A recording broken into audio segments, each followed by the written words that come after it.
Ito po si Air Baggy Coco. Good for newborn until 4 years old, up to 25 kilo. So, we try and testing po sa pamangkin po namin na 7 years old, 21 kilo, and 10 years old, 25 kilo, kayang-kaya po siya. Okay?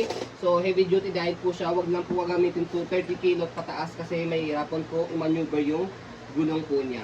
Okay? So, as you can see, light new condition po ito. May kasama po siyang rain cover, and then ito po yung manual po niya. Okay? So, ito po yung details po niya one by one. So, sa rain cover, okay na okay po siya. Hindi po yan naninilaw. Okay? Unused ka mo. Yes, unused po ito. Hindi po ito ginamit. Okay? Sa madaling sabi po, brand new po siya. Ayan. Brand new yung ano, kapote. So, dito siya, ino-open. Sa gilid, dalawa. So, yan. This strap. Okay? Tanggalin mo na. Ang ganda, fit na fit talaga sa stroller.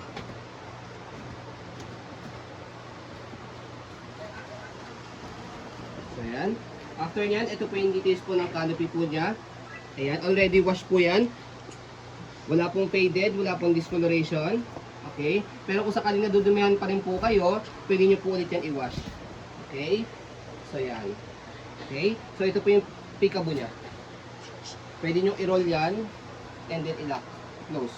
Okay? So, full canopy, pwede po yung half canopy lang. Close.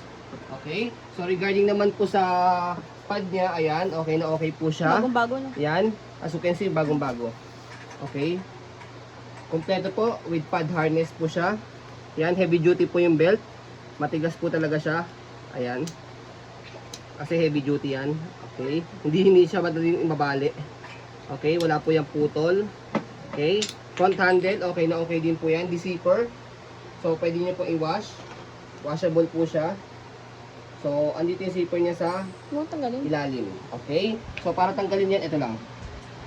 Okay? Tapos, tanggalin nyo lang dito. Pati sa kabila. Okay? So, dilak mo. Okay? Pakita mo yung tag. So, meron pa Pwede siyang na. kasamang tag. 3-in-1 siya. By the way, pwede nyo siyang bilan ng pang-dog. Tatanggalin nyo po ito kasi di butones lang siya rito. Ayan. Kitang-kita nyo naman bagong-bago yung butones. Oh. Ayan. Tapos, pwede siya, ayun nga, pang-baby, pang-shopping. Okay. So, kaya 3-in-1 po siya. So, regarding naman po, kapag ihiga nyo po siya dito sa gilid, di-zipper siya, kakaiba po siya compare sa mga normal stroller. Ayan. Sa dalawang side may zipper. Ayan, pag nakahiga. Okay. So, ayan, malapad po siya. Okay, ito po yung footrest niya, tapakan ng paa. Okay na okay. So, sa gulong, makapal. Kitang-kita nyo naman po, halos hindi po gamit. Yan, may mga spike pa siya. Yan yung mga lining niya. Okay, hindi po siya butas. Ayan, meron siyang pito.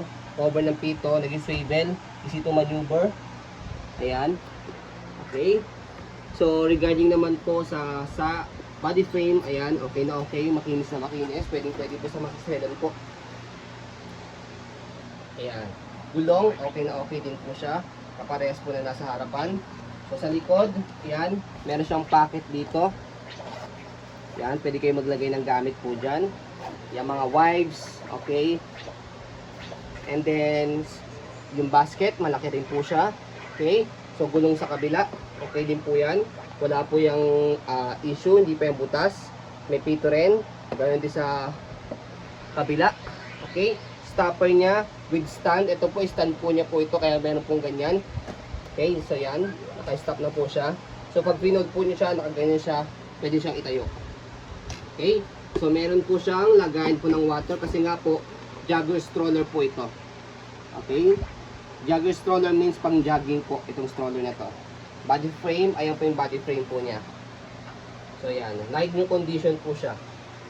Ayan, okay? So regarding sa handle, ayan, ang ganda rin po. So ayan, okay? So sa pag-fold naman po sa kanya, ganito po. Pero siyempre, scroll po muna natin para makita po ninyo na wala po siyang issue. Ayan. Okay? So kami jogging po. Okay? So pag-folds po sa kanya, make sure na fold po yung canopy. Kailangan nakaupo po itong higaan po ni baby para compact po siya kapag pinod. So sa handle, ito po yung pag-fold sa kanya, meron ditong pinipress, dalawa, left and right, tapos pull down. Okay? So, after nyo po i-pull down, yan. So, ito po yung lock po niya sa gilid. Strap nyo lang po dyan. So, after nyan, baba nyo lang po itong lock niya para yung stand niya makatayo po siya. I-compact mo pa. Okay? So, yan. Okay? So, sa pag-open, tanggalin nyo lang po yung strap. Yan. And then, ibuka nyo lang po siya. Okay? Saka nyo po yung stopper angat po. Gagamitin nyo na po siya. Okay? So, ayun po. As you can see, very details po kami sa pag-video kasi ang siya policy po namin, no refund, no exchange, what you see is what you get po. So, yun po. Maraming salamat. Have a nice day and God bless po.